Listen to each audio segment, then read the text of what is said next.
Bon. Cher Pierre, sautez l'obstacle. Oui, je vais me présenter devant l'obstacle avant de le franchir.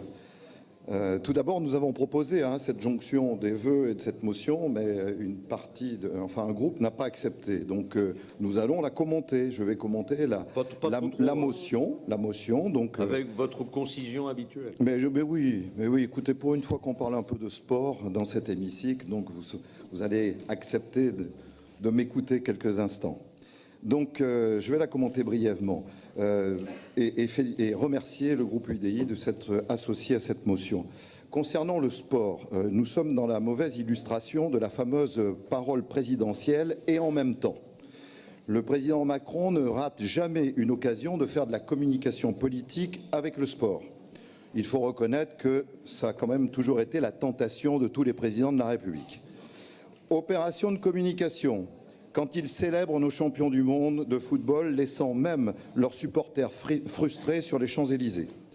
Ou quand ils se posent en premier de cordée pour obtenir l'organisation des Jeux Olympiques et Paralympiques de 2024 à Paris, mais aussi quand ils fixent des objectifs très ambitieux, augmenter de 3 millions le nombre de licenciés, ce qui n'est pas rien, et en fixant un objectif de médailles pour les Jeux de Paris à 80 médailles, qui est aussi très ambitieux, alors que nous sommes à un peu plus de 40 médailles aujourd'hui. Le mouvement sportif, le Comité national olympique et sportif en tête, ont relevé cette contradiction et levé un mouvement de fronde auquel 380 sportifs de haut niveau se sont associés. Oui, bien sûr. Et en même temps, eh bien, le gouvernement envisage de réduire le financement public du sport sur les 2 années exercice 2018 et ce qui était envisagé pour 2019 porterait à plus de 13% en 2 ans, taille la moitié en 2018 du financement du CNDS, supprime sèchement 1600 CTS, sans parler des emplois aidés. Le sport doit bien évidemment porter l'effort de réduction du déficit public, mais voit comme une incompréhension que dans le même temps, le budget de la culture soit conforté, alors qu'à notre connaissance, la France ne porte pas au niveau culturel un événement aussi retentissant que les Jeux Olympiques. Alors, sur le sujet des 1600 CTS, c'est quoi cette motion ? En fait, que le gouvernement souhaite transférer aujourd'hui aux fédérations nationales, ce ne serait sûrement pas une mauvaise décision, à la condition, évidemment, d'accompagner financièrement sur au moins une Olympiade ce changement d'employeur. J'ai été président d'une fédération et j'ai su assumer, s'il le fallait, le financement d'un DTN, voire d'autres cadres techniques quand on considère qu'ils en ont la compétence. Donc en termes de management, ce n'est pas une mauvaise solution. Mais encore faut-il ne pas l'annoncer brutalement et l'accompagner. Par contre, ne pas relever le plafond des 3 taxes qui sont produites par le sport. Je veux parler bien sûr des Jeux de la Française des Jeux, des paris sportifs, mais aussi surtout de la taxe buffet. Ce n'est pas compréhensible. En fait, le sport ne demande qu'à récolter les justes bénéfices de ce qu'il génère et rapporte à l'État. Rien de scandaleux à cela, mais simplement une demande de cohérence et de reconnaissance. Et là, je vais vous livrer une information récente de ce matin.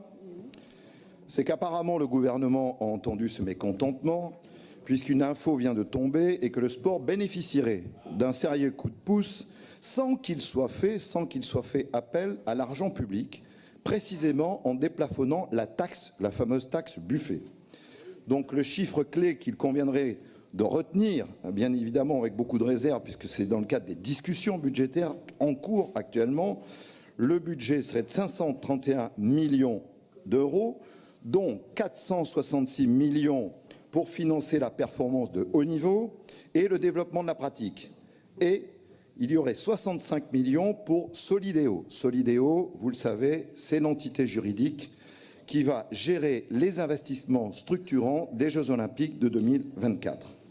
Alors, en résumé, c'est plus 11 millions, mais malheureusement, c'est quand même encore un moins, passé moins 4 millions par rapport au budget de référence de 2017.